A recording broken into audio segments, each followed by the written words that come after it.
بسم الله الرحمن الرحیم.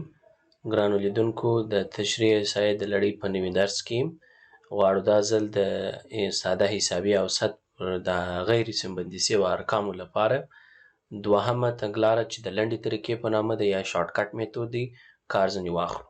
که چیرې ستاسې یاد وي په تېره طریقه کې چې اوږده طریقه وه یا ډایرکټ میتود چې ورته ویلی، هغه مو مستقیم د فارمولې څخه کار اخیستی چې ایکس بار مساوي کیږي سمیشن ایکس آی تقسیم پر ان باندې. مګر په لنډه طریقه کې یو شی چې ډیر اساس دی توجه ستاسې ورته اړوو، هغه دوې برخې دي. یو په دې کې ډیوییشن شته په دې فارموله کې، او دوهم په دې کې موږ او تاسې لرو کانسټنټ ویلیو. یو ډیوییشن سو او دوهم چې موږ او تاسې لرو هغه کانسټنټ دی چې د ا په نامه سره کولی سو موږ او تاسې سمبول ورته کار کو. مګر ډیوییشن څه ته وایي؟ کولی سي تاسې په ډي سره وښوئ، یعنی هر ابزرویشن چې په ډاټا کې راکول سوی دی موږ ته ایکس آی، هغه به ماینس کیږي د کانسټنټ ویلیو، یعنی کانسټنټ ویلیو به د هغه ابزرویشن څخه ماینس کیږي. کانسټنټ به موږ چیرې نیسو؟ بیت همهغه ویلیو وي چې د ابزرویشن د سیټ څخه نیول کیږي. هغه ویلیو به تر پایه پورې کانسټنټ وي، ځکه ورته ثابته وایي، تر څو وکولی سو موږ ډي یا ډیوییشن په لاس راوړو. نو دا ځل په لنډه طریقه کې په ان ګروپ ډاټا کې که موږ غواړو چې اوسط راوباسو، حسابي اوسط به زموږ بیا مساوي سي پروویژنل مین زموږ هیڅ نه دی، همدغه کانسټنټ ویلیو ده. دا کوم چې موږ یادوري ورته وکړل هغه ا، دا ای چې موږ ورته وایو، بیا وروسته جمع کیږي سمیشن زموږ د ډي آی ویلیو دی. کله چې موږ د هر ابزرویشن لپاره ډیوییشن راوباسو تر پایه پورې، د هغوی ټوله جمع تقسیم پر لیول د چې شي دی د ابزرویشن نمبر دی. څو نمبره موږ مثلا لرو، بیا که زه مې کړم په دې ځای کې تقسیم پر ان باندې. مګر که چیرې راسو اوس یو مثال ته، په مثال کې به موږ وکولی سو ډېر اسانه دا زده کړو. 12 شاګردان یو ګروپ په لاندې ډول نمرې ورکول سوي دي چې د 15 څخه شروع تر 14 پورې. دا ټوله 12 تعداد دی او ټوله تاسې وینئ چې ان ګروپ ډاټا ده. مګر په لنډه طریقه کې مستقیما موږ دوی جمع کول پر 12 تقسیمول موږ ته بیا مستقیما ځواب رایستي. مګر په اوږده طریقه کې البته په شارټ کټ میتود کې موږ دا اول ځل به تاسې راولاړېږي ډي راباسي. ډي زما چې شي ده همدا ایکس آی ماینس ا معنا کانسټنټ. داسې فرض کړئ هره ویلیو چې تاسې کانسټنټ نیسئ توپیر نه کوي. فرض کړئ دا ځل موږ کومه ویلیو کانسټنټ نیولې ده؟ 20. نو ایکس آی خو زموږ همدا 15 دی.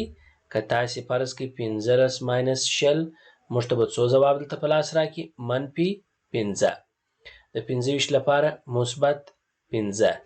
خپله 20 چې د 20 څخه ولاړ سي 0، او 23 چې د 20 څخه ولاړ سي مثبت 3، 21 1، 24 6، 4 5 6، یعنی 24 منفي 20.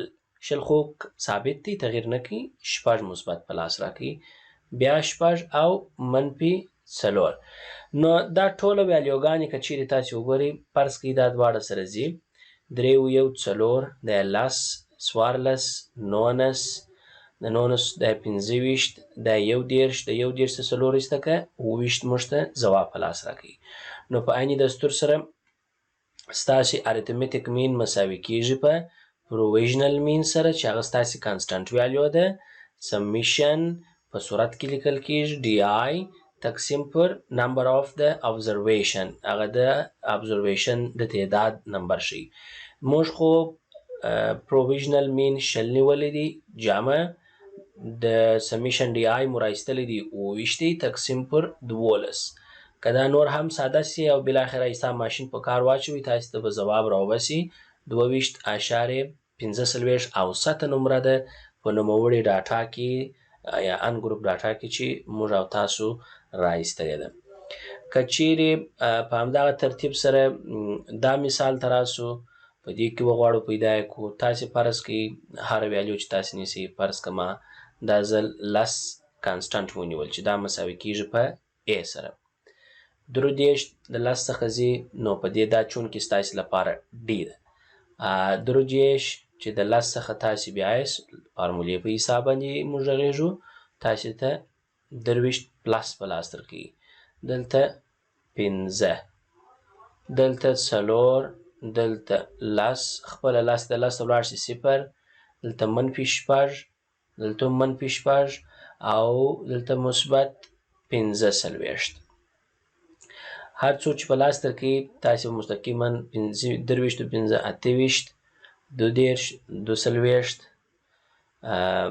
دا بیرته 10 چې په ولسنیسته کې 10 او 4 اویا دا 15 ستاسې سمیشن ډي آی په لاس راځي. کولی شئ جمع وکړئ چې په ولسنې ماینس کړه چې هر څو تعداد یې په لاس درکړلم. بیا نو راځئ تاسې AM ستاسې مساوي کیږي فارموله خو لوړه تاسې لرئ.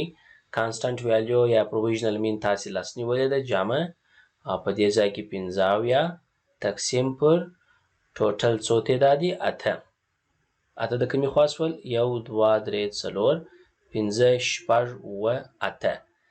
نو تاسې وروسته تر دې نوموړې فارموله ماشین ته اچوئ. ماشین ته چې واچوله زه بیا دلته په خپل ماشین کې وسنجوم او تاسې د ځان سره ماشین راواخلئ ویې ګورئ ما ته ځواب 19.3 کولی شئ یو ویلیو بل هم ورکړئ په لاس راته راغلی. تاسې د ځان سره وګورئ تاسې ته هم همدغه ویلیو په لاس درکوي او که نه.